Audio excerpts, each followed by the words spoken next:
Elle s'enfuit parce qu'elle refusait d'être livrée à un homme cruel, bien trop âgé pour être son mari. Cette nuit-là, croyant courir dans les bras du grand amour de sa vie, elle découvrit quelque chose de pire que le rejet. Elle entendit les plans cruels, les mensonges et tout ce qu'il pensait vraiment d'elle. Trahie, humiliée et sans issue, elle crut avoir tout perdu jusqu'à ce qu'elle heurte un étranger dans l'obscurité. Dans un acte de désespoir, elle fit l'impensable. Elle demanda à cet homme de l'épouser, sans imaginer qu'elle offrait sa vie au roi alpha d'un autre royaume. Le plus puissant, le plus convoité, le plus dangereux de tous. La décision de fuir n'était pas née du courage, elle était née du désespoir. Ariel se regarda dans le miroir de ses appartements, ses doigts tremblants alors qu'elle fixait le dernier bijou dans ses cheveux châtains qui tombaient en vagues sur ses épaules. Le reflet qui la regardait ne lui semblait pas être le sien. Cette femme aux yeux rouges et gonflés, à la peau trop pâle, aux lèvres pincées en une ligne fine de détermination. Ce n'était pas Lady Ariel de Valamor, la fille obéissante de Lord Cédric de Valor. C'était une étrangère désespérée. Dans 3 jours, j'appartiendrai à Lord Bartholomew. La pensée la frappa comme toujours. Maintenant, un coup brutal qui lui vola l'air de ses poumons. 3 jours, 72 heures avant que son père ne la lui remette comme du bétail de prix à un homme assez vieux pour être son grand-père, dont les mains sales et moites avaient touché son visage pendant le dîner de fiançailles, comme s'il avait déjà le droit de toucher ce qu'il voulait. La façon dont son regard avait parcouru son corps avec une possession calculée lui avait retourné l'estomac. « Tu survivras à ça », s'était-elle dit cette nuit-là, enfermée dans ses appartements. Beaucoup de femmes survivent, mais survivre n'était pas vivre. Et Ariel avait goûté ce que signifiait vivre pendant ces mois secrets avec Thomas. Des souvenirs venaient sans permission, comme toujours. Thomas lui souriant dans les jardins au clair de lune, leurs doigts entrelacés alors qu'il marchait entre les rosiers. Thomas lui murmurant des promesses contre ses lèvres, lors de baisers volés derrière les écuries. Thomas lui écrivant des lettres qu'elle cachait entre les pages des livres, des mots d'amour qui faisaient battre son cœur à chaque fois qu'elle les relisait. « Fuyons », lui avait-il écrit dans sa dernière lettre, 3 semaines avant l'annonce des fiançailles. « Je trouverai un moyen, fais-moi confiance. » Et elle lui avait fait confiance. Mon Dieu, comme elle lui avait fait confiance. Le bruit de pas dans le couloir la fit se redresser. La plus jeune servante, Elisa, celle qui avait accepté de l'aider par pure compassion et la promesse d'une petite fortune quand tout serait fini, entra dans les appartements, portant un plateau de thé que ni l'une ni l'autre ne toucherait. « Les gardes de la tour échangeront de quart dans 1 heure, » murmura Elisa, ses yeux nerveux dardant vers la porte fermée. « Tu auras 15 minutes, peut-être moins, pour traverser le couloir des servantes et descendre dans les tunnels. » Ariel hocha la tête, sa gorge trop serrée pour parler. 15 minutes, entre l'emprisonnement et la liberté, entre une vie qui l'étouffait et la chance de respirer à nouveau. Et Thomas, sa voix sortit plus faible qu'elle ne l'avait voulu. « As-tu livré mon message ? » ?»« Oui, je le lui ai donné personnellement ce matin. Il a dit qu'il attendrait à la taverne à la sortie du village, comme tu l'as demandé. » Le soulagement et l'anxiété se mêlèrent dans la poitrine d'Ariel en vagues chaudes. Il sera là, il m'aime, ça va marcher. Mais une petite voix, celle qu'elle avait fait taire pendant des semaines, murmura perfidement. Et si ça ne marche pas ? Ariel repoussa cette pensée avec force. Elle ne pouvait pas se permettre de douter maintenant. Pas après des semaines à planifier chaque détail, à mémoriser chaque patrouille de garde, à rassembler chaque pièce d'or et chaque bijou qu'elle avait réussi à cacher. La bourse de velours reposant lourdement contre sa taille sous la cape sombre était la preuve de sa détermination. C'était tout ce qu'elle possédait au monde, toute sa richesse accumulée depuis l'enfance. Et je lui donnerai tout, chaque pièce, chaque bijou, car sans Thomas, cet or ne vaut rien. Madame, Elisa lui toucha doucement le bras. Il est encore temps de changer d'avis. Si ton père le découvre, si les gardes t'attrapent, alors ils m'attraperont. Les mots sortirent fermes, plus fermes que ce qu'Ariel ressentait. Mais je dois essayer, Elisa. Je dois au moins essayer de choisir mon propre destin, ne serait-ce que pour une nuit.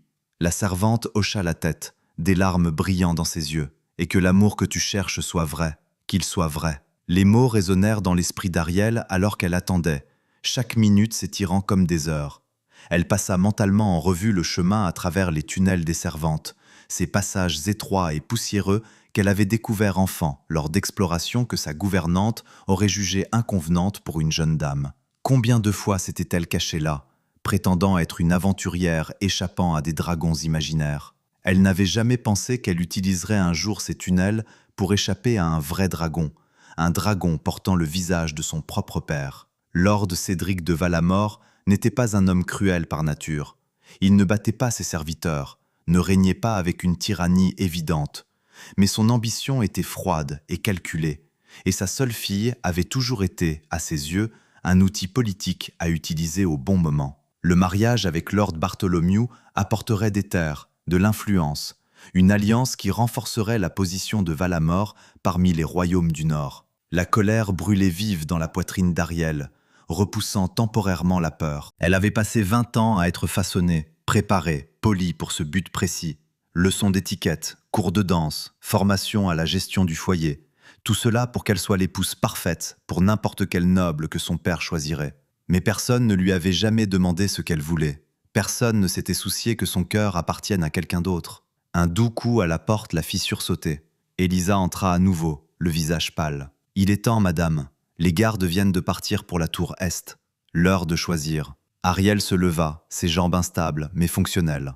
Elle prit la cape sombre et tira la capuche sur sa tête jusqu'à ce que seul son visage soit visible. La bourse de velours heurtait sa cuisse à chaque mouvement, lui rappelant le poids de sa décision. « Élisa !» Elle serra fermement les mains de la servante. « Merci pour tout. Quand Thomas et moi serons en sécurité, je t'enverrai le paiement promis. Reste en sécurité, madame. Sois juste heureuse. » Il n'y eut plus de mots. Ariel suivit Élisa à travers les couloirs silencieux du château, chaque pas mesuré et prudent. Les sons familiers de la nuit l'entouraient, le crépitement lointain des cheminées, le murmure bas des voix des quartiers des servantes, le hurlement solitaire du vent contre les fenêtres de pierre. « Ça va me manquer », pensa-t-elle avec surprise. Cet endroit, cette vie, malgré tout. Mais le sentiment de perte était déjà mêlé de soulagement lorsqu'elles atteignirent enfin l'entrée des tunnels des servantes, cachée derrière une tapisserie délavée dans un couloir rarement utilisé. Élisa écarta le lourd tissu, révélant la vieille porte en bois qui grinça en s'ouvrant. « 15 minutes, murmura la servante d'urgence. Pas plus. Après cela, les gardes seront de retour. » Ariel hocha la tête et pénétra dans l'obscurité des tunnels. Le tunnel était étroit et étouffant. La poussière ancienne s'accrochait à sa peau. Des pierres froides éraflaient ses doigts alors qu'elle se hâtait. Son cœur battait si fort qu'il semblait trahir son évasion. Elle ne s'arrêta pas, elle ne réfléchit pas, elle bougeait simplement. Les tunnels débouchèrent finalement sur une sortie cachée près des écuries extérieures, loin des regards des gardes principaux. Ariel poussa la porte et l'air frais de la nuit la frappa comme une gifle, portant avec lui l'odeur du foin et des chevaux. La liberté. Les rues pavées du village étaient désertes à cette heure. La plupart des familles étaient déjà rassemblées à l'intérieur de leur maison. Ariel garda sa capuche basse sur son visage, ses pas rapides même dans des chaussures délicates qui n'avaient jamais été faites pour courir. La taverne se trouvait à la sortie du village, là où les voyageurs s'arrêtaient avant de continuer vers le nord. Un endroit parfait pour que 2 personnes disparaissent sans trop de questions.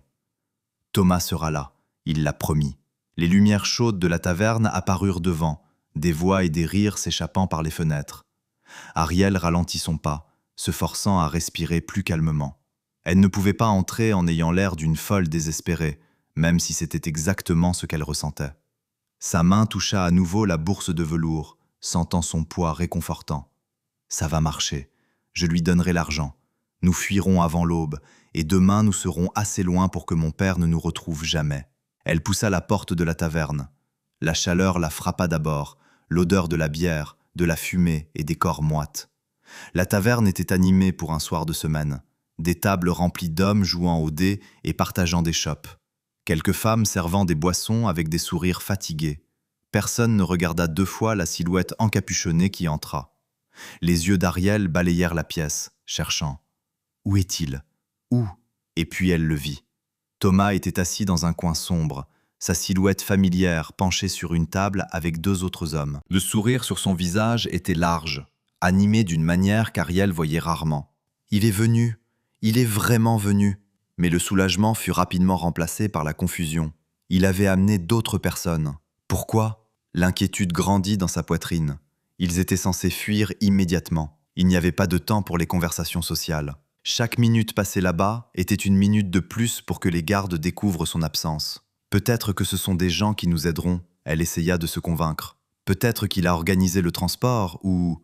Mais quelque chose dans son langage corporel était faux, trop détendu, trop confiant, comme quelqu'un qui n'est pas pressé du tout. Ariel commença à se diriger vers lui, mais son instinct la fit hésiter. Au lieu de cela, elle se glissa entre les tables, restant dans l'ombre, s'approchant sous un autre angle où elle pourrait les entendre sans être vue, juste pour être sûre, juste pour comprendre ce qui se passait. Ça devait être son imagination. Ça devait être ses nerfs qui lui faisaient voir des problèmes là où il n'y en avait pas. Les voix lui parvinrent d'abord par fragments, perdus dans le bruit général de la taverne. Puis elle se rapprocha, se cachant derrière un épais pilier en bois. Et les mots de Thomas la frappèrent comme des coups physiques. « Elle devrait être en route maintenant », disait-il, vérifiant la position de la lune par la fenêtre, probablement en train de ramper dans les tunnels du château en ce moment même, se croyant si maligne. L'un des hommes rit, un son rauque qui fit se tordre l'estomac d'Ariel. « Et elle croit vraiment que tu vas t'enfuir avec elle ? Un loup-garou de sang commun avec la fille de Lord Cédric ? Crois ?» Thomas se renversa sur sa chaise, son sourire large et cruel. « Elle est complètement convaincue. Tu aurais dû voir la façon dont elle me regardait lors de nos rencontres secrètes, comme si j'étais une sorte de héros romantique de ces stupides livres. Thomas, sauve-moi. Thomas, emmène-moi. Thomas, je t'aime. » Il imita sa voix, haute et plaintive, et les hommes éclatèrent de rire, ce qui sembla résonner directement dans les os d'Ariel. Non, ça ne peut pas arriver. L'homme plus âgé essuya des larmes de rire de ses yeux. Donc le plan reste le même. Nous t'aidons à t'échapper avec elle, te faire sortir du village comme convenu. Exactement. Thomas prit une gorgée de bière satisfaite. Tu nous escorteras le long des routes du Nord comme des gardes engagés nous protégeant. Ça aura l'air légitime. L'idiote se sentira en sécurité, même protégé. Et quand nous atteindrons la forêt de Thornwood, demanda le plus jeune homme, se penchant en avant avec un intérêt morbide, le sourire de Thomas s'élargit, prédateur et cruel. Alors nous ferons exactement ce que nous avons prévu. Je prendrai tout son or, tous les bijoux que cette gâtée de noble a accumulés pendant des années, et nous trois, nous partagerons la fortune. Ensuite, nous la laisserons là, seule et sans rien, assez loin de chez elle pour qu'elle ne puisse pas facilement revenir. Une fortune partagée en trois, murmura l'homme plus âgé, ses yeux brillants de cupidité. Assez pour que chacun de nous vive confortablement pendant des années. Bien plus que ça, mon ami. Thomas leva sa chope dans un toast moqueur. Joyau d'une noble maison, or amassé depuis l'enfance. Nous parlons de richesses suffisantes pour acheter des terres, créer des entreprises, vivre comme des seigneurs dans n'importe quel village de notre choix. Et tout ce que nous avons à faire est de prétendre aider un imbécile éperdu d'amour pendant quelques heures. Et si elle cause des ennuis après, si elle le dit à quelqu'un? Thomas haussa les épaules avec une indifférence cruelle. Qui la croira? Une noble désespérée qui s'est enfuie de chez elle pour rencontrer un amant et a été abandonnée dans la forêt. On pensera qu'elle a perdu la raison par honte. Et même si quelqu'un la croit, vous seront tous les trois bien trop loin pour être retrouvés avec assez d'argent pour disparaître dans différents royaumes si nécessaire. Il vérifia à nouveau la position de la lune, évaluant l'heure. Elle devrait arriver d'un moment à l'autre.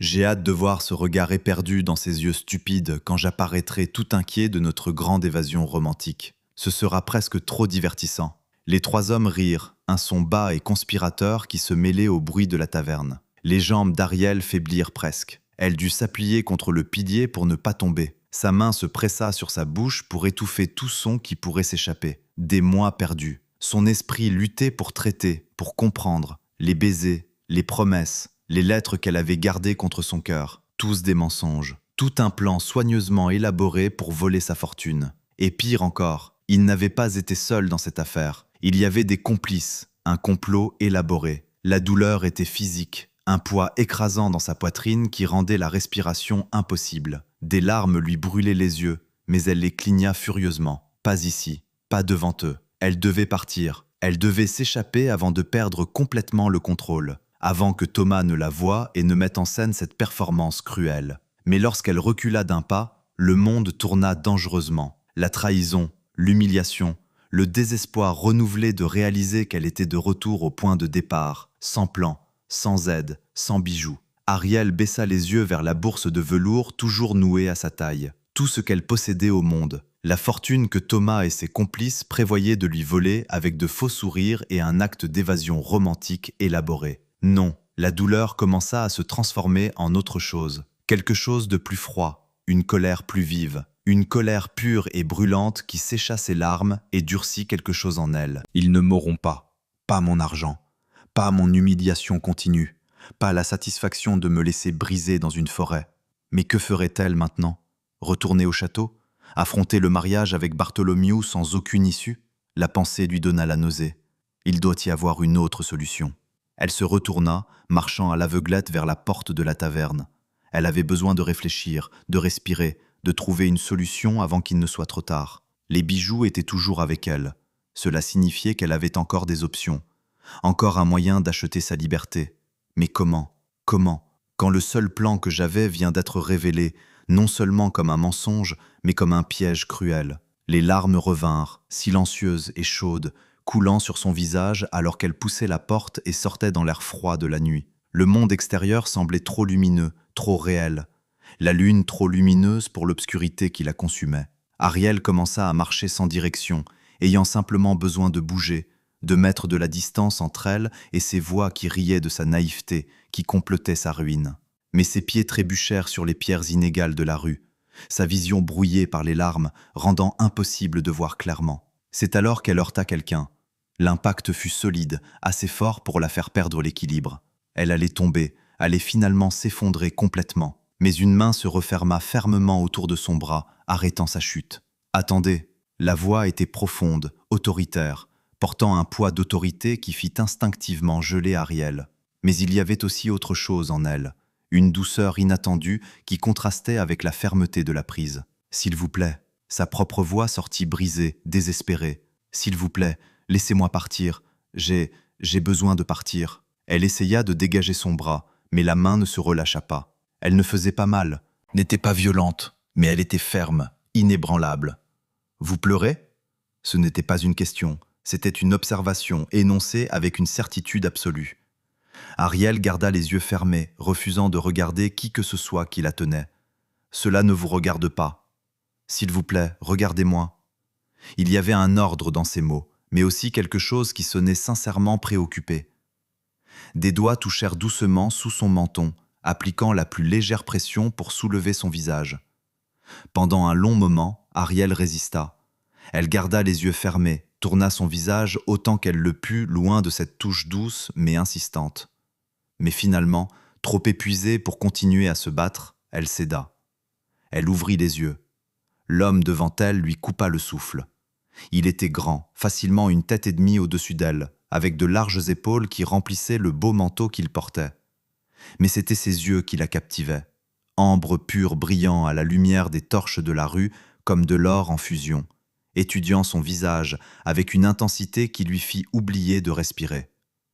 Des cheveux blonds tombaient sur ses épaules, et il y avait quelque chose dans la façon dont il la tenait, dans la façon dont il se tenait avec une confiance absolue en sa propre force qui parlait de noblesse. « Qui est cet homme? Que s'est-il passé ?» demanda-t-il à nouveau, sa voix plus basse maintenant, presque douce. Et peut-être était-ce le choc de la trahison de Thomas qui brûlait encore. Peut-être était-ce le désespoir de n'avoir nulle part où aller, plus rien à faire. Peut-être était-ce simplement que cet étranger la regardait comme s'il se souciait vraiment de la réponse, alors que son propre père ne s'était jamais soucié de lui demander si elle voulait le mariage arrangé. Les mots sortirent avant qu'elle ne puisse les arrêter. « C'est arrivé », murmura-t-elle, sa voix se brisant en morceaux irréguliers. Quelque chose de terrible est arrivé. Il ne répondit pas immédiatement, attendant patiemment, comme s'il avait tout le temps du monde pour écouter les problèmes d'une inconnue qui pleurait dans la rue. Et elle s'effondra. Je pensais qu'il m'aimait. Les mots jaillirent dans une précipitation désespérée, les larmes coulant maintenant librement. J'ai tout risqué, tout. J'ai planifié mon évasion pendant des semaines, rassemblé chaque pièce que je possédais, chaque bijou, et je suis venu ici pour le rencontrer, pour m'enfuir avec lui, car je préférerais mourir libre que de vivre comme la propriété d'un homme que je méprise. » Elle sanglota, s'essuyant furieusement les larmes. Mais il continuait d'arriver, et Yves était là, avec 2 autres hommes qui planifiaient tout. Ils allaient prétendre m'aider à m'échapper, me faire me sentir en sécurité, puis me voler, prendre tout mon argent et me laisser abandonner dans une forêt lointaine, se moquant de moi, me traitant de stupide, disant que j'étais naïve et gâtée. Tout était un mensonge. Chaque promesse, chaque baiser, chaque lettre, tout cela n'était qu'un piège élaboré pour me voler. le mien. La pensée frappa Archer comme un éclair au moment où il l'attrapa, l'empêchant de tomber. Instantané, primitif, absolu. Il n'aurait pas dû être dans ce village cette nuit-là. Il aurait dû être au campement avec sa suite, se préparant pour la négociation formelle qui devait commencer à l'aube. Mais l'idée d'une nuit de plus suffocant sous le poids de la couronne, des attentes, de la performance constante que le rôle de roi exigeait, avait été trop lourde.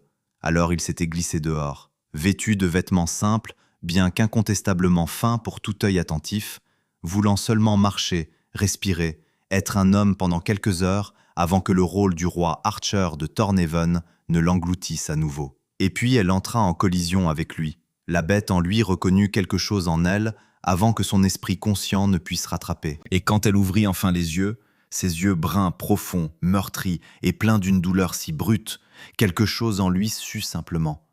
Elle est ma compagne. Que s'est-il passé ? Entendit-il se demander, sa voix plus basse, plus douce qu'il ne l'avait voulu. Et elle se brisa. Les mots jaillirent dans une précipitation désespérée.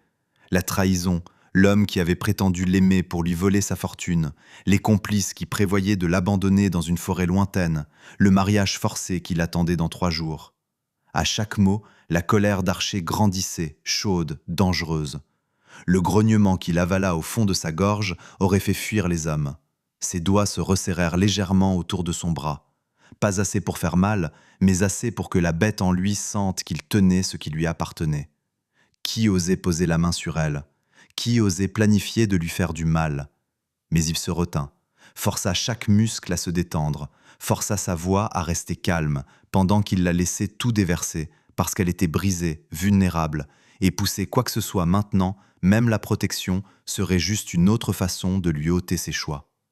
Elle est courageuse, pensa-t-il, l'admiration se mêlant à la fureur. Désespérée, mais incroyablement courageuse. Quand elle s'arrêta enfin, s'essuyant les larmes avec des gestes furieux et frénétiques, il continua simplement à la tenir. Laissa sa présence être une ancre, attendit, et ce fut elle qui brisa le silence, d'une manière qu'il n'aurait jamais pu attendre. « Vous ne pouvez pas m'aider. » Les mots sortirent comme un plaidoyer déguisé en résignation. « Je n'ai nulle part où aller, rien sauf... » Elle toucha la bourse à sa taille. « Sauf ceci. » Archer regarda en silence, essayant de comprendre où elle voulait en venir. « C'est de l'or, des bijoux, tout ce que je possède dans ce monde. » De nouvelles larmes coulèrent sur ses joues. J'allais tout lui donner à ce menteur, et maintenant, je ne sais pas quoi faire. Mon père me trouvera au lever du soleil, et dans 3 jours, je serai enchaîné à Lord Bartholomew. Elle leva les yeux, et Archer vit le moment exact où le désespoir se transforma en une détermination imprudente. « Mais vous, murmura-t-elle l'étudiant, vous êtes un noble. La façon dont vous vous tenez, les vêtements que vous portez, l'influence que vous avez. » Ses mains allèrent à la bourse et Archer regarda, stupéfait, incrédule, alors qu'elle la dénouait. La lumière des torches scintilla sur l'or alors qu'elle l'ouvrait, la lui offrant avec des mains tremblantes. « Qu'est-ce que... J'ai ceci, une fortune ?» Sa voix se renforça à travers les larmes. « Et je vous donnerai tout. » Elle prit une profonde inspiration, relevant le menton. « Si vous m'épousez. » Le choc fut total. « Elle me demande de l'épouser ? Cette femme essaie de m'acheter. » Archer regarda la bourse, puis de nouveau dans ses yeux, brillants de larmes, et pourtant illuminés par un courage désespéré qui était à la fois brisé et incassable. « Ma compagne m'offre de l'or pour m'acheter comme mari. » L'ironie était si parfaite qu'il dut lutter pour ne pas rire. « S'il vous plaît, continua-t-elle, prenant son silence pour un refus. « Je sais que cela semble fou, une inconnue offrant de l'argent pour l'épouser, mais je n'ai pas le choix. Si je suis déjà mariée, si j'ai déjà un mari, mon père ne peut pas me forcer. Le contrat avec Bartholomew sera nul et non avenu. » Les larmes continuèrent de couler, mais sa résolution était absolue. Elle avait été trahie, mais elle n'abandonnait pas. Elle se battait. Et puis Archer commença à rire. Pas fort, pas cruellement, juste un son bas de véritable amusement. « Pourquoi riez-vous » L'offense teinta sa confusion. « Je ne me moque pas de vous, c'est juste l'ironie. » Il prit la bourse et la façon décontractée dont il la tenait, comme si son poids ne signifiait rien, aurait dû être un indice. Et si je vous disais qu'il existe quelque chose de plus permanent que le mariage, quelque chose qui garantit que personne, ni votre père, ni ce lord Bartholomew, ni aucun autre homme ne pourra jamais vous revendiquer ? Elle cligna des yeux. Plus permanent que le mariage. Parmi notre peuple, il y a le lien de revendication. Sa voix baissa, lourde de sens. Une connexion qui va au-delà des papiers et des vœux, reconnue au-dessus de toute loi noble. Une fois qu'elle est établie, personne ne peut l'annuler. Ses yeux s'écarquillèrent. Reconnaissance. Le lien de revendication, répéta-t-elle, sa voix petite. Ma grand-mère racontait des histoires sur les anciens liens, sur la façon dont autrefois les loups-garous se revendiquaient par la lune et le sang. Elle disait que c'était la loi au-dessus de tout mariage, que cela transcendait les accords nobles. Ariel fit une pause. Mais je pensais que c'était une légende. Ce n'est pas une légende. C'est juste devenu rare. Elle l'étudia. Et vous savez comment le créer ? Oui, dit-il. Ma grand-mère disait que seuls les alphas de sang pur détenaient encore cette connaissance. L'admiration monta dans sa voix. Vous êtes un alpha ? Ce n'était pas une question. Oui. Ariel regarda la bourse, puis lui. Puis elle posa les questions qui prouvaient que son esprit fonctionnait toujours. Ce lien annule-t-il vraiment le mariage avec Bartholomew ? Mon père n'aurait pas le pouvoir de me prendre de toi. Le lien annule tout accord humain. Au moment où il sera achevé, tu seras sous ma protection. Ton père n'aura aucun pouvoir légal pour te forcer. Le contrat avec Bartholomew sera nul et non avenu. Elle le traita, le pesant. Ce n'était pas une décision impulsive, c'était un choix conscient. Et le lien est permanent, dit-elle lentement. Ma grand-mère a dit une fois qu'il était fait, il ne pouvait pas être brisé, qu'il liait deux personnes ensemble pour toujours. Oui, il ne lui mentirait pas. Ariel le fixa pendant un long moment. Un archer regardait la bataille en elle, la peur rivalisant avec la nécessité, le doute avec le courage. Elle avait peur d'échanger une prison contre une autre, peur que cet alpha puissant ne devienne un autre type de chaîne. Mais elle regarda dans ses yeux et vit quelque chose que la trahison de Thomas avait presque détruit. L'honnêteté, la certitude sans tromperie. Et pourtant, elle choisit. « J'accepte », dit-elle fermement. « Ce doit être mon choix. Je ne peux être forcée à rien d'autre. Je dois offrir quelque chose pour que ce soit une transaction où j'ai du pouvoir, si déterminée à garder sa dignité. Alors j'accepte ce que tu offres. Pas parce que j'en ai besoin, mais parce que l'offrir compte pour toi. » L'espoir vacilla. « Alors tu vas créer le lien ? » ?»« Oui, mais seulement si tu le redis quand tu seras plus calme. » Archer lui prit doucement le visage. « Je ne te piégerai pas dans une autre sorte de cage. J'ai besoin que tu sois sûr, pas seulement désespéré. » Elle soutint son regard, respira, et quand elle parla, il y avait une force absolue en elle. « Je suis sûr, je veux ça. Alors viens. » Archer la guida dans la rue. Quand ils passèrent devant une ruelle, il s'arrêta, ses yeux fixés sur les ombres. « Marcus !» Une silhouette sortit, la puissance et la loyauté rayonnant de lui. « Rassemble deux gardes. La clairière au nord. Nous avons besoin de témoins. » Marcus regarda d'Archer à Ariel, ses yeux s'écarquillant. « Votre Majesté, vous y allez ?» Ordre absolu. Marcus disparut. Ariel regarda Archer, manquant de s'étouffer avec le mot. « Votre Majesté ?» Pourquoi a-t-il... Le regard qu'Archer lui lança était un contrôle pur, dominant mais pas menaçant. Marcus a des habitudes formelles, ignore-le.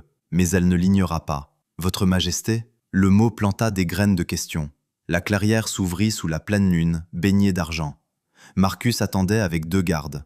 Archer reporta son attention sur Ariel. « Le lien sera créé par une morsure. Ce sera ici. » Il toucha légèrement là où son cou rencontrait son épaule. « L'endroit que notre peuple reconnaît. » « Ma grand-mère l'a décrit, » murmura Ariel. « Elle a dit que c'était intime. Tu ressentiras mes instincts, mes émotions, et je ressentirai les tiens, profonds et permanents. » Elle prit une profonde inspiration. « Et tu veux vraiment faire ça ?» Oui. Par le toucher, elle sentit une certitude absolue. « Alors fais-le, je choisis ça. » Archer s'approcha. Ses mains se posèrent sur ses épaules. « Dernière chance. Je ne change pas d'avis. Tiens ta part. » Il sourit, puis écarta ses cheveux. Le clair de lune baigna sa peau, la transformant en argent vivant. L'air s'épaissit, chargé de quelque chose d'ancien et de puissant. Sous la lune, je te réclame. Et il mordit. Le monde explosa. Ariel haleta, non pas de douleur, mais de sensation. La chaleur jaillit de l'endroit où il l'avait mordu, se répandant comme un feu liquide dans ses veines. Tout son corps s'éveilla d'une manière qu'elle ne comprenait pas. Les sons devinrent plus nets. Elle pouvait entendre le vent murmurer des secrets à travers les feuilles, son souffle contre sa peau, le battement de deux cœurs. Deux, battant de plus en plus près, s'enfonçant jusqu'à ce qu'elle ne puisse plus dire lequel était le sien. Et puis vint la vague d'émotions qui n'étaient pas les siennes. une satisfaction féroce, une protection absolue, une possessivité primitive qui aurait dû l'effrayer, mais qui, d'une manière ou d'une autre, la fit se sentir en sécurité, comme si enfin quelqu'un la voyait comme quelque chose de précieux. Quand Archer se retira, léchant la blessure, Ariel respirait difficilement. Le monde avait changé. Les couleurs plus vives, les sons plus clairs, et lui, sa présence, un pouls régulier en elle comme un second cœur. Quoi? Sa voix défaillit, sa main vola à son cou. C'est toi? Le lien, mes émotions, et je ressens les tiennes. C'était vrai. Par la connexion, elle sentit sa certitude, sa force, et quelque chose de possessif qui aurait dû l'effrayer, mais qui la fit se sentir en sécurité d'une manière qu'elle n'avait jamais ressentie auparavant. Elle ferma les yeux, criant le chaos. La douleur de la trahison de Thomas était toujours là, vive, mais il y avait aussi du soulagement. Le poids écrasant s'était allégé, et de l'espoir. Intense, murmura-t-elle, tu t'y habitueras. Elle ouvrit les yeux, rencontrant les siens par le lien, elle sentit quelque chose en lui se calmer, comme son regard lui apportait une paix profonde. Ça a marché. Mon père ne peut plus me forcer. Non, personne ne le peut. Tu es libre. Libre? Des larmes lui brûlèrent les yeux. Pas de douleur, mais de soulagement si intense que ça faisait mal différemment. J'ai choisi ça, et ça a marché. Archer la rapprocha. Tu as été courageuse, et tu ne seras plus jamais seule. Que faisons-nous maintenant? Archer étudia son visage. Il y avait tant de choses qu'elle apprendrait demain. Marcus et les gardes t'escorteront, mais nous nous reverrons très bientôt, plus tôt que tu ne le penses. Et quand cela arrivera, il fit une pause, un sourire mystérieux courbant sa bouche. Beaucoup de choses vont changer. Il prit ses mains, les serrant fermement. Tu as fait le bon choix. Fais-lui confiance.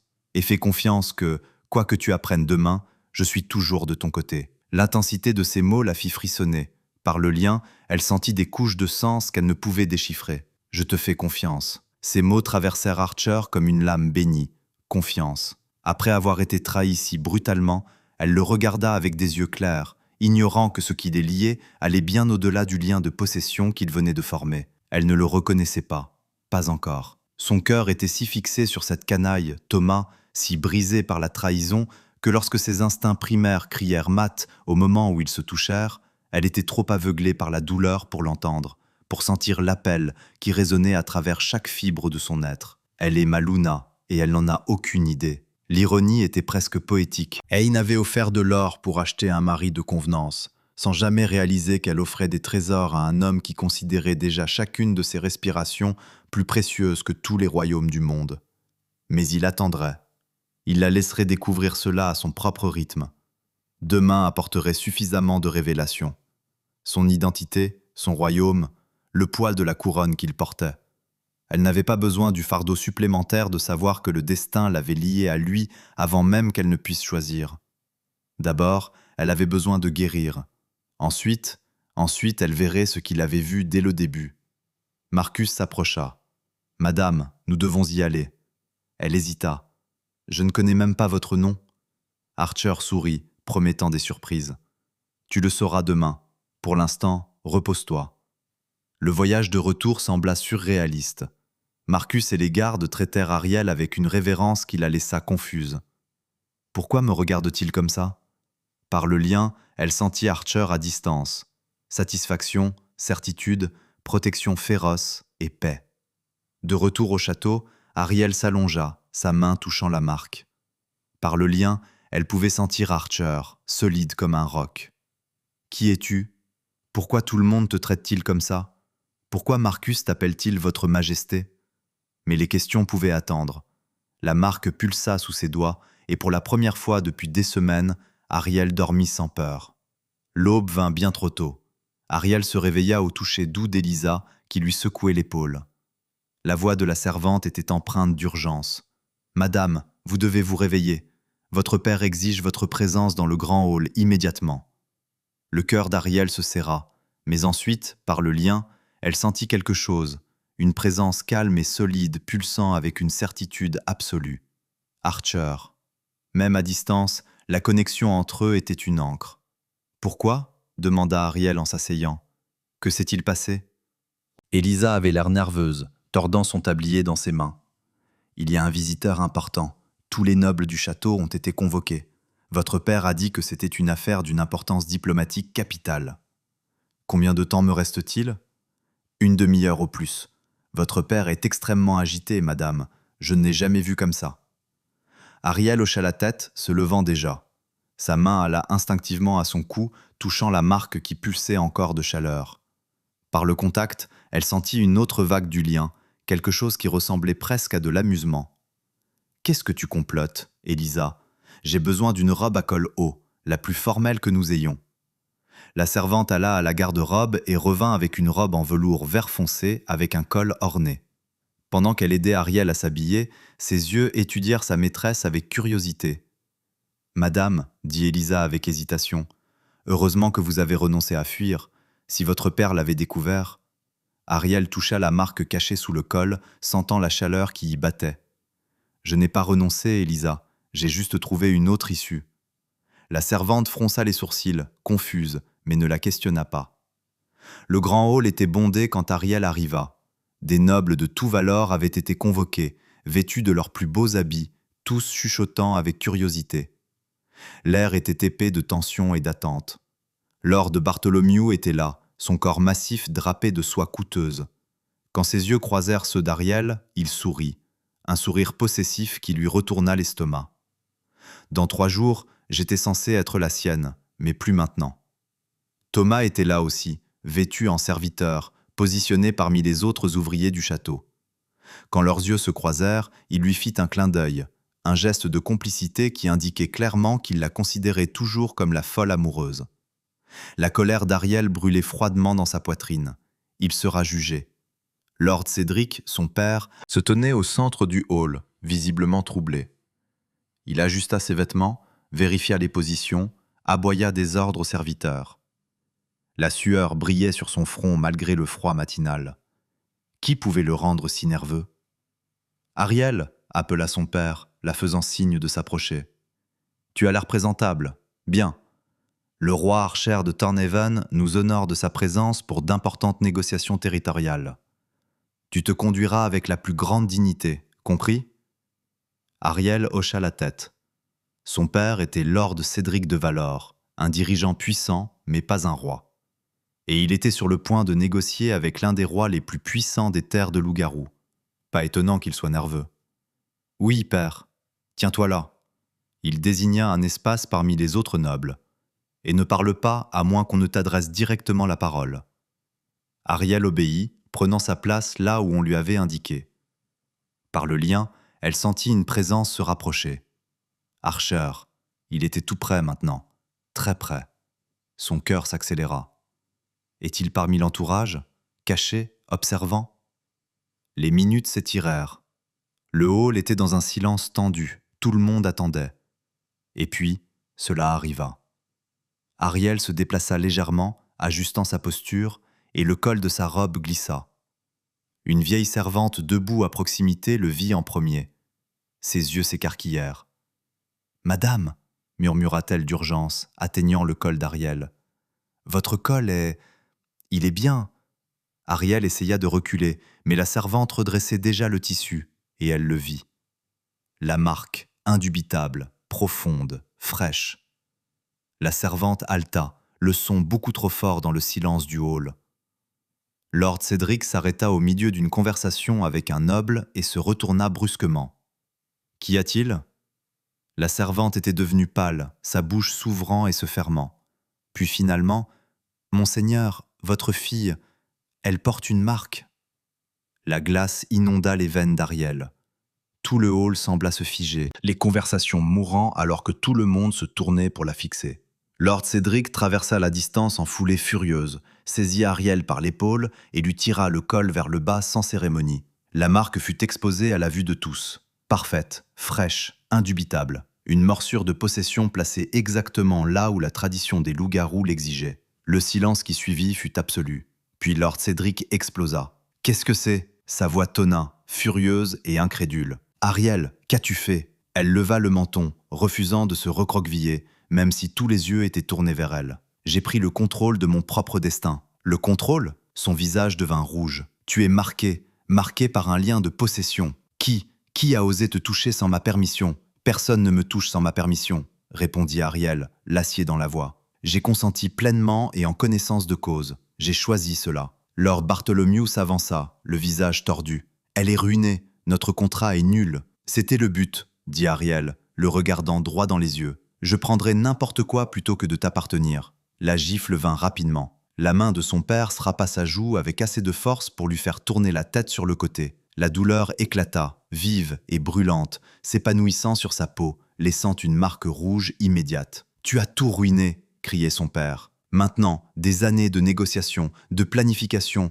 et tu détruis tout pour un fantasme ridicule. Qui était-ce ? Dis-moi qui c'était pour que je puisse le tuer et mettre fin à cette mascarade. » Ariel tourna la tête, touchant sa joue brûlante. À travers le lien, elle sentit quelque chose bouger violemment, comme une vague de fureur absolue explosant quelque part au loin. Archer la sentit. Il a ressenti ma douleur. « Tu ne lui mettras pas la main dessus, » dit-elle, la voix basse, mais chargée de certitude. « Et ce n'est pas n'importe quel loup-garou. »« Alors qui ?» demanda Lord Bartholomew.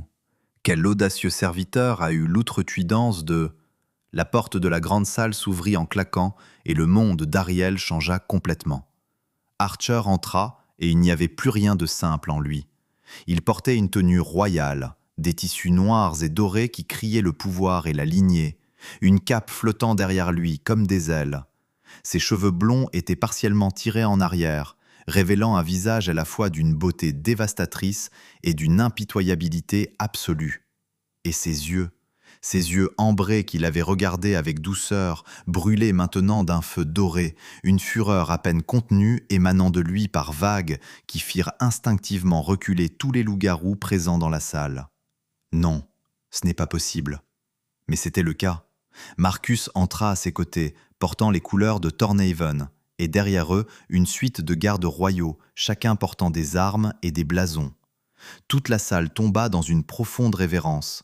Les nobles s'inclinèrent, les serviteurs s'agenouillèrent, et le chaos précédent s'effondra dans un silence absolu. Lord Cédric devint livide, tombant à genoux si rapidement qu'il faillit trébucher. « Votre Majesté, je n'avais aucune idée que Votre Majesté nous attendait, mais... » Archer ne le regarda pas. Il ne regarda personne. Ses yeux allèrent droit sur Ariel, et l'intensité de ce regard la frappa comme un coup de foudre. Il traversa la salle d'un pas mesuré, chaque mouvement lourd d'autorité et de fureur à peine contenue. Les nobles s'écartaient sans réfléchir, l'instinct de conservation prenant le dessus. Ariel resta figée, incapable de bouger alors que la vérité s'écrasait sur elle comme un raz-de-marée. L'homme à qui j'ai offert de l'or, l'homme à qui j'ai proposé le mariage comme s'il avait besoin de ma fortune, l'étranger dans la rue qui a accepté mon offre désespérée. C'était le roi Archer de Thornhaven. L'humiliation la brûla, mêlée au choc. Il savait depuis le début. Il savait exactement qui il était. Mais à travers le lien, cette connexion qui prenait maintenant un sens terrible, elle sentit sa réponse. Pas de moquerie, de la fureur face à sa douleur, de la satisfaction de s'être enfin révélé, et quelque chose de plus profond. Le mien.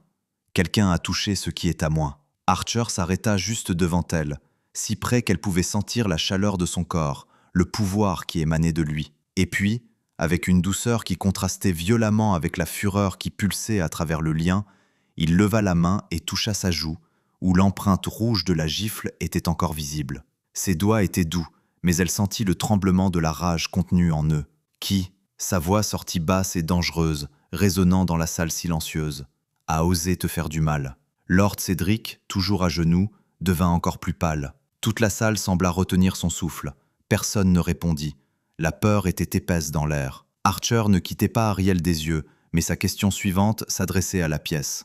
J'ai demandé qui a osé poser la main sur elle. Le silence s'étira, lourd et suffocant. Finalement, une voix tremblante s'éleva du sol. Lord Cédric, Votre Majesté, je ne savais pas que elle que Votre Majesté avait. Archer se tourna lentement, ses yeux se fixant sur Lord Cédric à genoux.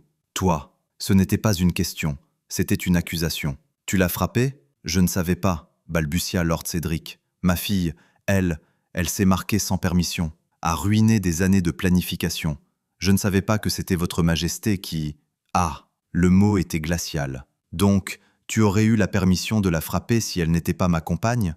C'est ce que tu me dis ? Lord Cédric ouvrit la bouche, puis la referma, incapable de répondre. Archer se tourna vers Ariel et, d'un geste délibéré, écarta complètement son col, exposant la marque pour que tout le monde la voie clairement. « Elle porte ma marque », dit Archer, sa voix portant dans la salle avec une autorité absolue. « Elle est ma compagne, ma reine. Et toi ?»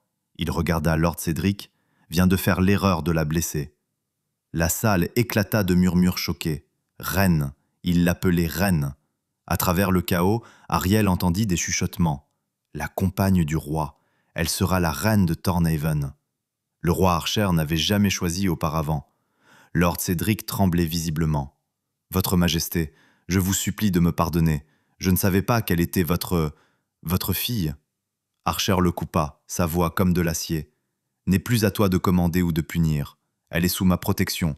Et que ce soit en ma présence ou non, quiconque la touchera sans son consentement devra me répondre personnellement. » La menace plana dans l'air, claire et létale. Archer regarda Lord Bartholomew qui se tenait tremblant près des débris. « Quant à toi et à ton contrat ridicule, il est nul. Le lien de possession prime sur tout accord humain. Je te suggère d'oublier toute revendication que tu pensais avoir sur elle. » Bartholomew secoua frénétiquement la tête. « Non, Votre Majesté, je n'ai aucune revendication. Je vous supplie de me pardonner. Dehors, sors de ma vue. » Bartholomew s'enfuit pratiquement de la salle, sa dignité en lambeaux. Archer se tourna vers Ariel, et quand il parla, sa voix s'adoucit, seulement pour elle. « Tu vas bien ?» C'était la même question que la nuit dernière, la même douceur impossible sous toute cette fureur. « Ariel fit une pause, cherchant ses mots à travers la tempête d'émotions. « Tout ce temps, tu es le roi. Tu as toujours été le roi. »« Oui, » admit-il simplement, « je l'ai toujours été. »« Je t'ai offert de l'or, » murmura-t-elle, la honte la brûlant. « J'ai proposé le mariage au roi le plus riche des terres comme si tu en avais besoin, comme si une poignée de pièces comptait pour toi. »« Et j'ai accepté, » répondit Archer, sa voix basse mais ferme. « Parce que tu m'as choisi sans savoir ce qui venait avec ce titre.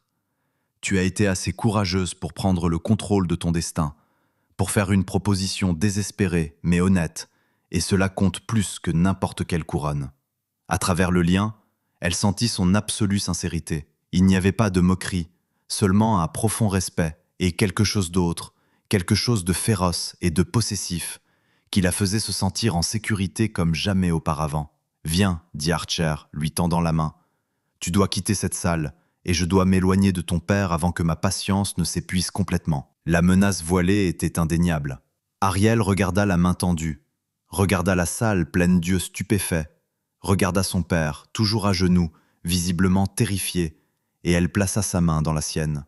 Archer entrelaqua leurs doigts, fermement et chaleureusement, puis se tourna vers la salle. « Les négociations territoriales seront reportées, » déclara-t-il avec une autorité qui ne permettait aucune discussion. « Ma servante et moi avons des affaires à régler. Marcus restera pour les discussions préliminaires avec Lord Cédric.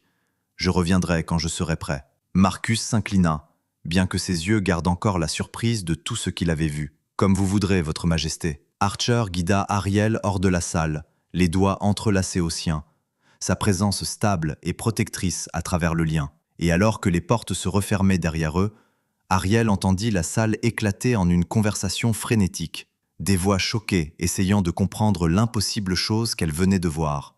Mais cela n'avait plus d'importance, car pour la première fois de sa vie, elle n'était pas seule. Le roi le plus puissant des terres, l'homme à qui elle avait offert de l'or sans le savoir, l'alpha à qui elle avait proposé le mariage par désespoir, avait choisi de la défendre devant tout le monde.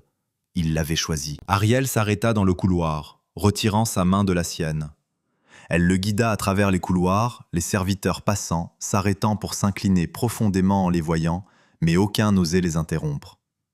Enfin, ils atteignirent les chambres d'invités les plus luxueuses, celles réservées aux visiteurs de la plus haute importance. Ariel ouvrit la porte et entra la première, et Archer la suivit. Le silence qui tomba lorsque la porte se referma fut dense, lourd. Pendant de longues secondes, aucun d'eux ne parla. Ils restèrent là, le poids de tout ce qui s'était passé pesant dans l'air entre eux. Puis Ariel se tourna et dit exactement ce qu'elle pensait. « Tu te moquais de moi. » Ce n'était pas une question, c'était une accusation. Archer croisa son regard, mais il ne le nia pas tout de suite. « Non, non !» Elle fit un pas vers lui. « Tu savais qui tu étais. Tu savais que je ferais de l'or à l'homme le plus riche des terres. Et tu as souri. J'ai vu ce sourire. Ce n'était pas de la moquerie. Alors c'était quoi? Sa voix monta légèrement. De l'amusement? De la pitié pour la noble désespérée qui ne savait pas à qui elle parlait? C'était du soulagement, dit Archer. Et il y avait quelque chose dans sa voix qui la fit s'arrêter. Elle cligna des yeux. Quoi? Il prit une lente inspiration, puis s'approcha, sans la toucher, mais assez près pour qu'elle puisse voir chaque détail de son expression. Et puis une femme me rentre dedans dans une rue sombre. Elle pleure, brisée, et elle me fait une proposition. Il sourit, mais il y avait quelque chose de profond dans ses yeux. Une proposition terrible, devrais-je dire, complètement inappropriée, désespérée, sans formalité ni jeu politique. Il fit une pause, quelque chose de sacré pesant dans sa voix. Et cette femme, c'était ma compagne choisie par la déesse lunaire. Quelque chose de si rare que je ne pensais jamais être béni avec. Et elle m'offrait de l'or, proposait le mariage sans savoir que le destin nous avait déjà liés. Ariel ne pouvait pas respirer, l'ironie était presque parfaite. Archer continua doucement. Ma compagne, choisie par les dieux, essayant de m'acheter avec des trésors mortels, comme si j'avais besoin d'or quand j'avais trouvé quelque chose d'infiniment plus précieux. Elle ferma la bouche. Tu n'essayais pas de m'impressionner, tu ne calculais pas un avantage politique. Tu étais juste honnête sur ce dont tu avais besoin et tu offrais ce que tu avais en retour. Comme une transaction entre deux personnes, pas entre des titres. Alors oui, j'ai souri. Pas parce que je me moquais de toi, mais parce que pour la première fois depuis des années, quelqu'un me voyait comme juste un homme qui pouvait aider, pas comme un roi à être. Ariel assimila cela, sa colère commençant à faiblir. Mais tu m'as quand même laissé faire, sachant. Oui, admit-il sans hésitation. Parce que si je t'avais dit à ce moment-là, tout aurait changé. Tu n'aurais pas fait cette proposition. Tu aurais pensé à la politique, aux implications, à savoir si je te testais d'une manière ou d'une autre. Tu aurais cessé d'être honnête et commencé à être prudente. Il s'approcha d'un pas. Et je voulais ce moment où quelqu'un m'a choisi sans savoir ce qui venait avec, où le choix ne concernait que moi. Ses mains se levèrent, puis s'arrêtèrent juste avant de toucher son visage, attendant la permission. Ariel hésita, puis hocha légèrement la tête. Ses doigts touchèrent ses joues, doux. « Tu es en colère contre moi. Tu as toutes les raisons de l'être. »« Je le suis, confirma-t-elle. Et pourtant tu es venu ici avec moi. Tu es toujours là. Je ne sais pas pourquoi. Je pense que c'est cette chevelure brillante et hypnotisante. Que se passe-t-il maintenant ?» Archer sourit faiblement. « Dis-moi, tu as fait une proposition hier. J'ai accepté. Nous avons formé un lien qui ne peut être défait. Et maintenant, il fit une pause. Maintenant, tu dois décider si tu peux me pardonner d'avoir gardé la vérité, si tu peux me faire confiance, même en sachant que j'ai fait cette erreur. Et si je ne peux pas, demanda-t-elle, testant. Quelque chose de douloureux traversa ses yeux. Alors nous trouverons comment y naviguer. Parce que le lien est permanent, Ariel. Tu es ma compagne, ma reine, que tu sois en colère contre moi ou non. Mais je préférerais que ce soit plus que par obligation. Ariel prit une profonde inspiration, puis hocha la tête. Alors, nous recommençons d'une manière ou d'une autre. Un petit sourire étira ses lèvres. Si tu veux, elle tendit la main, formelle. Lady Ariel de Valamor, future reine de Thornhaven. Apparemment, Archer prit sa main, mais au lieu de la serrer, il la porta à ses lèvres, embrassant doucement ses doigts. Roi Archer de Thornhaven, ta compagne et idiot occasionnel. Malgré tout, Ariel rit. Un petit son de surprise qui s'échappa avant qu'elle ne puisse l'arrêter. Occasionnel, elle haussa un sourcil. J'essaie d'être optimiste, dit-il. Et il y avait de la vraie humour dans ses yeux maintenant.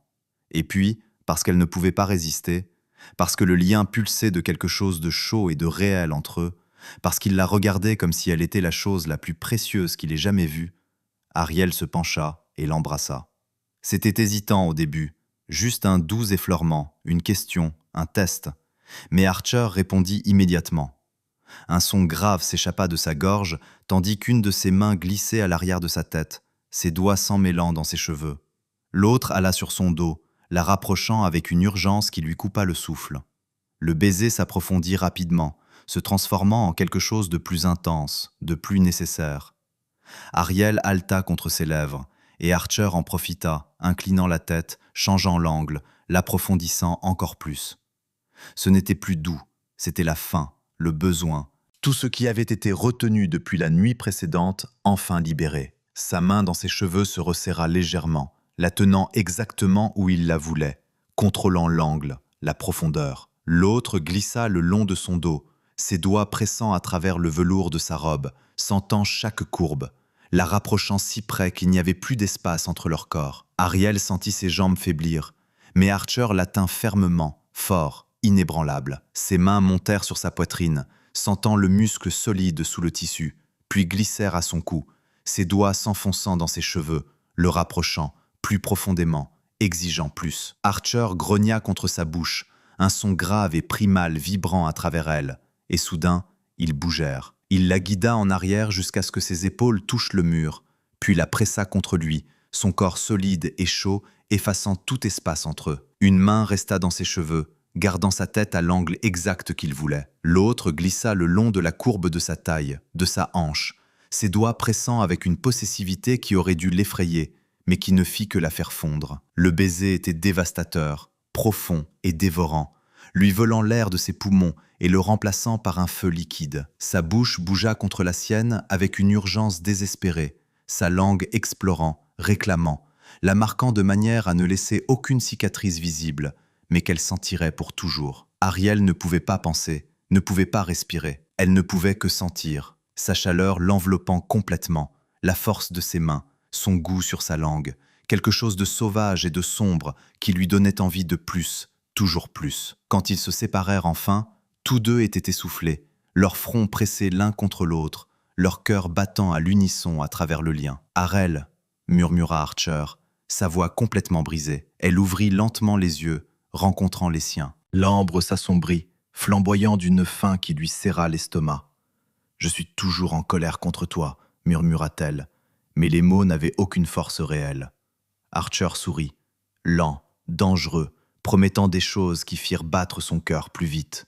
« Je peux vivre avec ça. » Il l'embrassa à nouveau, plus doucement cette fois, mais pas moins intensément.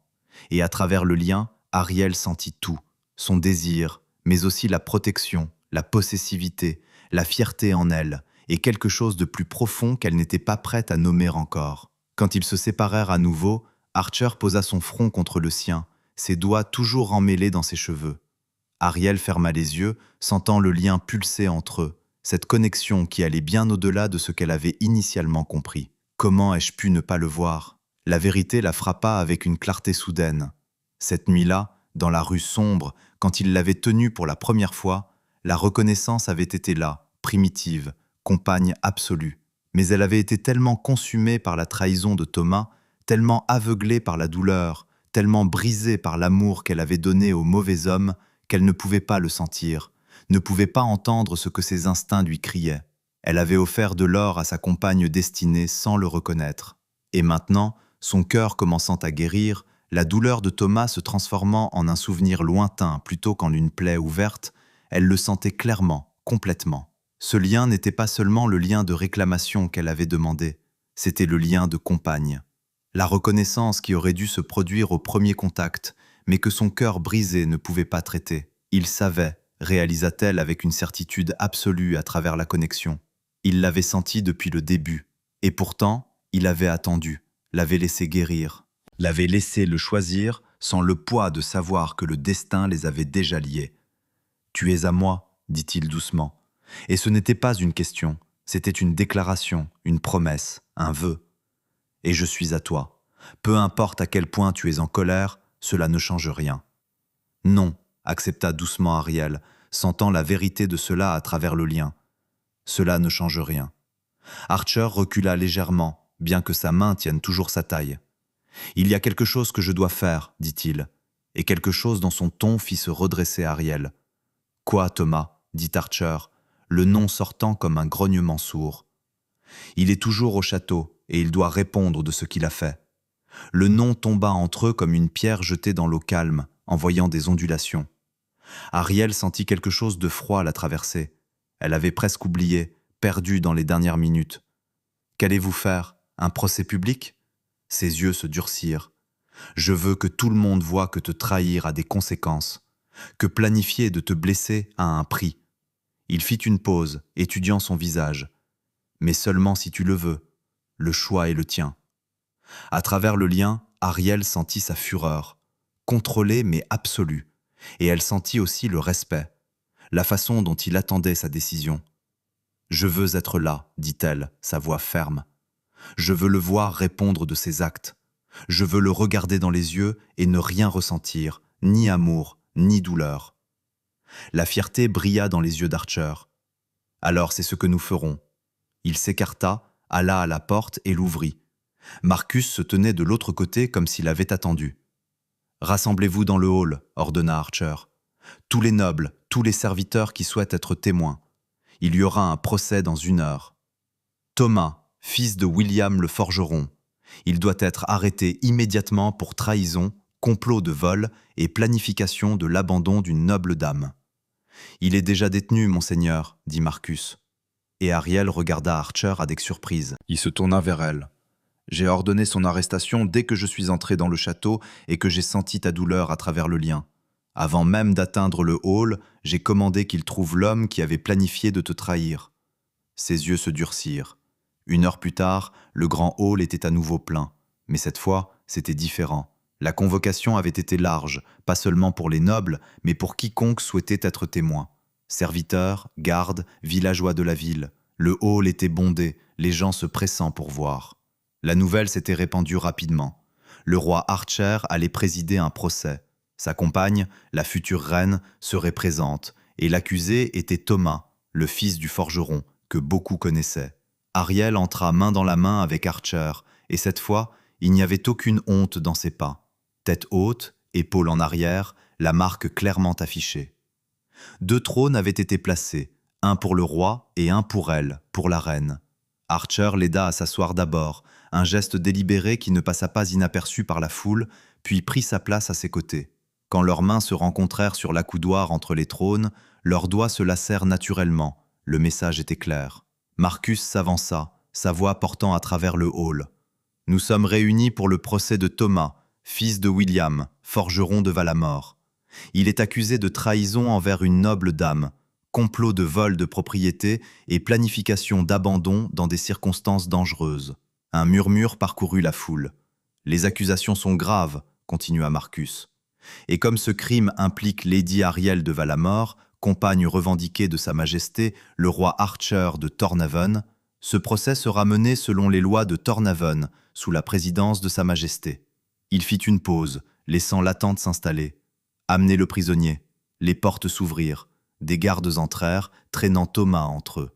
Il semblait plus petit, confus. Ses yeux balayèrent le hall, si plein, tant de gens regardaient, jusqu'à ce qu'il tombe sur Ariel, et elle vit le moment exact où la compréhension le frappa. La noble dame qu'il avait prévu de voler était assise sur un trône à côté du roi avec une marque de revendication claire sur son cou en tant que reine. La terreur envahit son visage, le vidant de toute couleur. Archer se leva, et le hall tomba instantanément silencieux. « Thomas, fils de William », sa voix résonna avec une autorité absolue. « Tu es accusé de crimes graves contre Lady Ariel de Valamor, ma compagne revendiquée. Comment plaides-tu » Thomas ouvrit et ferma la bouche. Finalement, « Je ne savais pas quelle était votre majesté. » « Réponds à la question, » ordonna Marcus fermement. « Coupable ou non coupable des crimes présentés ?»« Je ne savais pas, » cria Thomas, la désespérance colorant sa voix. « Comment aurais-je pu savoir qu'elle serait que le roi ?»« Alors tu admets les actes ?» dit Archer avec un calme glacial. « Mais tu prétends ignorer l'identité de la victime comme ta défense ?» Silence tendu. « Je vais demander plus clairement, » dit Archer. « As-tu prévu de tromper Lady Ariel ? As-tu prévu de prendre son or sous de faux prétextes ? As-tu prévu de l'abandonner dans un endroit dangereux ? Oui ou non ?» Thomas regarda désespérément autour de lui. Il ne trouva aucune sympathie sur aucun visage. « Oui, » murmura-t-il enfin. « Mais elle voulait s'enfuir. Elle m'a demandé de l'aide. J'appelle juste le témoin, » ordonna Archer, le coupant. Marcus fit signe, et l'homme fut amené. « Toi, » pointa Archer vers le serviteur, « dis au hall ce que tu as entendu. » L'homme, nerveux mais déterminé, parla, sa voix gagnant en force. « Je travaille à la taverne, votre majesté. Hier soir, j'ai entendu Thomas et 2 autres hommes à une table. Ils buvaient, riaient. Thomas a dit qu'une noble dame était tellement désespérée qu'elle allait lui donner tout son or. Dit qu'elle avait une fortune. » Le hall murmura de choc. « Il a dit qu'il prétendrait l'aider à s'échapper. » Le serviteur continua. « Il a dit qu'il prendrait l'argent, qu'il l'emmènerait avec les 2 autres hommes comme garde, et une fois qu'il serait assez loin, il prendrait tout et la laisserait seule. Partager l'or en 3. Mensonge, cria Thomas. Il se tait. Silence absolu. Archer retourna à son trône, se tenant à côté d'Ariel, sa main se posant sur son épaule. Mais il y a une voix qui compte plus que toute autre, la victime. Il la regarda. Lady Ariel, future reine de Thornhaven, le crime a été commis contre toi. Quel est ton verdict ? Tout le hall se tourna. Ariel se leva lentement, sentant le poids de cela. Mais à travers le lien, elle sentit le soutien d'Archer.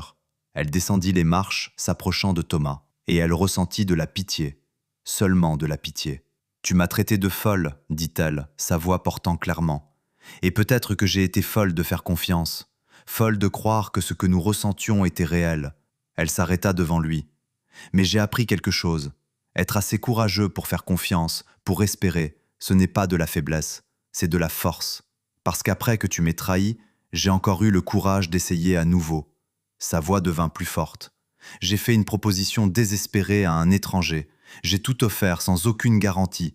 Et cet étranger m'a vu, non pas comme une folle, non pas comme une opportunité, mais comme quelqu'un qui valait la peine d'être choisi. » Thomas ouvrit la bouche, mais elle le coupa. « Alors oui, je suis d'accord avec la sentence que Sa Majesté proposera, car tu as eu la chance de choisir la gentillesse, la loyauté, peut-être même le véritable amour.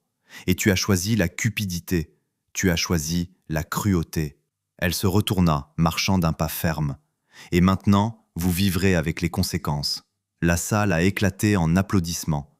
Archer lui a pris la main alors qu'elle atteignait le trône, une fierté absolue dans ses yeux. « La sentence, a déclaré Archer, est l'exil permanent de toutes les terres de loup-garou sous la juridiction de Thornhaven et de ses alliés. Vous serez marqué comme traître. Toute propriété sera confisquée, et vous avez jusqu'au coucher du soleil de demain pour quitter ces terres. Si vous êtes trouvé après, emprisonnement immédiat. » Thomas est devenu blanc. « Non, s'il vous plaît, j'ai de la famille. »« Vous auriez dû y penser avant, » a dit Archer froidement. « Garde, emmenez-le. » Thomas a été traîné dehors, ses supplications ignorées. Et quand les portes se sont fermées, Ariel a senti quelque chose se relâcher enfin. C'était fini. Archer s'est tourné vers la salle. « Que ce procès serve de rappel. La trahison a des conséquences. Et ceux qui nuisent aux vulnérables devront en répondre. » Il a marqué une pause. « Ce tribunal est ajourné. » Après que la salle se soit vidée, Ariel est restée assise sur le trône, assimilant tout. Thomas a été banni. Bartholomew avait fui, et elle était libre. Cet après-midi-là, Ariel a fait mander son père. Quand il est arrivé dans les appartements, la prudence marquait chaque partie de lui. Il semblait plus petit, plus vieux. « Ariel, asseyez-vous » l'a-t-elle interrompu, lui désignant une chaise. Il a obéi et cela seul disait tout. Lord Cédric n'obéissait à personne, mais maintenant il lui obéissait. Ariel est restée debout, une position de pouvoir qui n'était pas un accident. « Vous m'avez vendu » a-t-elle dit, sa voix calme mais lourde d'une vérité brute. « Comme si j'étais du bétail, de la marchandise, quelque chose à échanger au plus offrant. » Il a ouvert la bouche. Elle a levé une main, le faisant taire. « Non, vous allez écouter. Pour la première fois de ma vie, vous allez vraiment écouter. » Elle a pris une profonde inspiration, arrangeant des années de blessures en mots précis. « Vous m'avez élevé pour être un outil, pour servir vos ambitions, pour renforcer des alliances qui vous bénéficiaient. Et quand je n'ai plus servi vos desseins comme vous le vouliez, vous m'avez vendu à l'homme le plus vil que vous pouviez trouver. » Lord Cédric s'est recroquevillé sur sa chaise.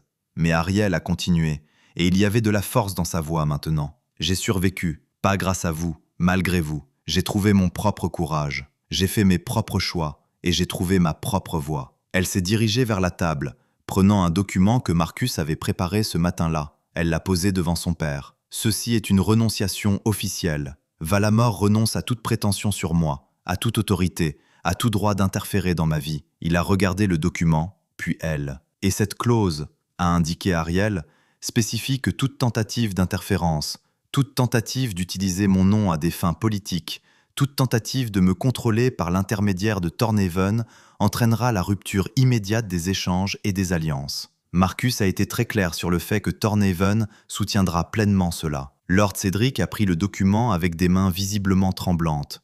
Il l'a lu 1 fois, 2 fois. « Vous me coupez complètement », a-t-il dit, sa voix. « Non », a corrigé Ariel. « Je me libère. Il y a une différence. Si vous signez ceci, si vous respectez mes limites, peut-être qu'un jour nous pourrons avoir une sorte de relation. Mais ce sera à mes conditions, pas aux vôtres. » Un lourd silence a rempli la pièce.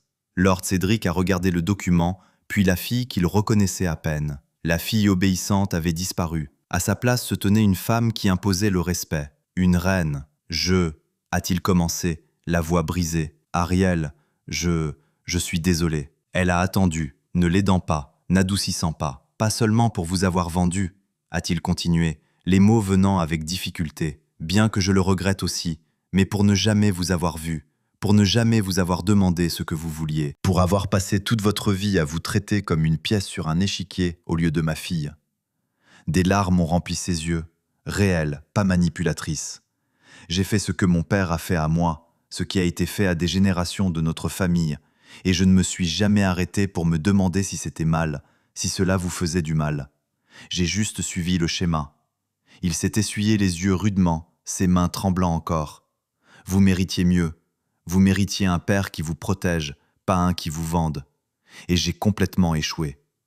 Ariel a senti quelque chose se resserrer dans sa poitrine. Ce n'était pas un pardon complet, mais c'était quelque chose, un début peut-être. « Je ne sais pas si je peux vous pardonner », a-t-elle dit honnêtement. « Pas maintenant, peut-être jamais complètement. Ce que vous avez fait a laissé des cicatrices. »« Je sais », a-t-il murmuré. « Mais, a-t-elle continué, je ne porterai pas ce poids éternellement.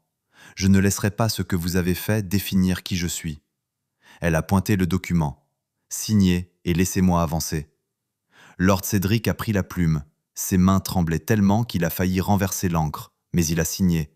Chaque lettre formée avec soin comme s'il signait non seulement un document, mais la fin d'une époque. Quand il a eu fini, Ariel a pris le papier, a vérifié la signature et l'a plié soigneusement. « Merci », a-t-elle dit simplement. Il l'a regardée, surprise. « Pour avoir signé, pour vous être excusé, même si c'est trop tard, pour m'avoir enfin vu. » Elle s'est rapprochée et pour la première fois depuis des années, elle a touché son épaule. « Bref, mais réel. Je ne vous dois plus d'obéissance, a-t-elle dit doucement. Mais je vous rends votre humanité. Vous êtes mon père, cela ne change pas. Mais qui nous sommes l'un pour l'autre, cela dépendra de vous, des choix que vous ferez à partir de maintenant. » Elle s'est éloignée, se dirigeant vers la porte.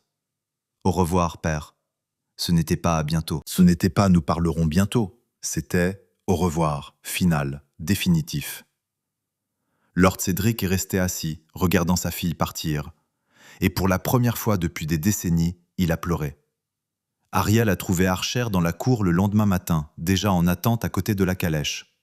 Elisa était à l'intérieur, nerveuse mais excitée. Des gardes étaient positionnés, des chevaux prêts, tout attendait seulement elle. Archer a étudié son visage alors qu'elle approchait, voyant quelque chose de différent en elle. « Comment ça s'est passé ?»« Nécessaire », a-t-elle répondu simplement. Il a hoché la tête, comprenant par le lien. Puis lui a tendu la main. « Prête ?» Ariel a regardé une dernière fois le château, les tours où elle avait grandi, les fenêtres de ses appartements, la grande salle où elle avait été frappée, humiliée, puis défendue, et elle n'a rien ressenti. Pas de nostalgie, pas de regret, pas de douleur, seulement la paix. « Je suis partie il y a longtemps », a-t-elle dit, prenant sa main. Archer a souri, ce sourire qui transformait son visage, et l'a aidé à monter dans la calèche. Il est monté à cheval à côté d'elle. Marcus a donné le signal, et le cortège a commencé à bouger. Ariel n'a pas regardé en arrière, il n'y avait aucune raison de le faire. Son passé était scellé, signé et livré. Son père avait ses excuses et ses limites. Thomas était banni. Bartholoméu avait fui. Et elle était libre. Par la fenêtre, elle a regardé Archer chevaucher, ses cheveux blonds brillants au soleil levant, sa posture confiante, ses yeux ambrés jetant occasionnellement un coup d'œil à la calèche, comme s'il avait besoin d'être sûr qu'elle était toujours là. Mon compagnon, mon roi, mon élu. Et pour la première fois de sa vie, Ariel ne fuyait pas quelque chose. Elle courait vers quelque chose, vers Thornhaven, vers son nouveau royaume, vers une vie qui serait la sienne. Où vont vos pensées, madame » a demandé timidement Elisa de l'autre côté de la calèche. Ariel a souri, touchant la marque sur son cou qui pulsait encore de chaleur. « Vers l'avenir » a-t-elle dit, « seulement vers l'avenir. » Et alors que la calèche continuait sa route, laissant Voldemort derrière elle pour de bon, Ariel a fermé les yeux et a laissé le lien l'envelopper. Par ce lien, elle a senti Archer, sa satisfaction, sa joie, sa fierté féroce pour elle, et quelque chose de plus profond, quelque chose qui commençait à ressembler dangereusement à... Plus tard, a-t-elle pensé en souriant, nous explorerons cela plus tard. Pour l'instant, il suffisait d'être libre, il suffisait d'avoir choisi.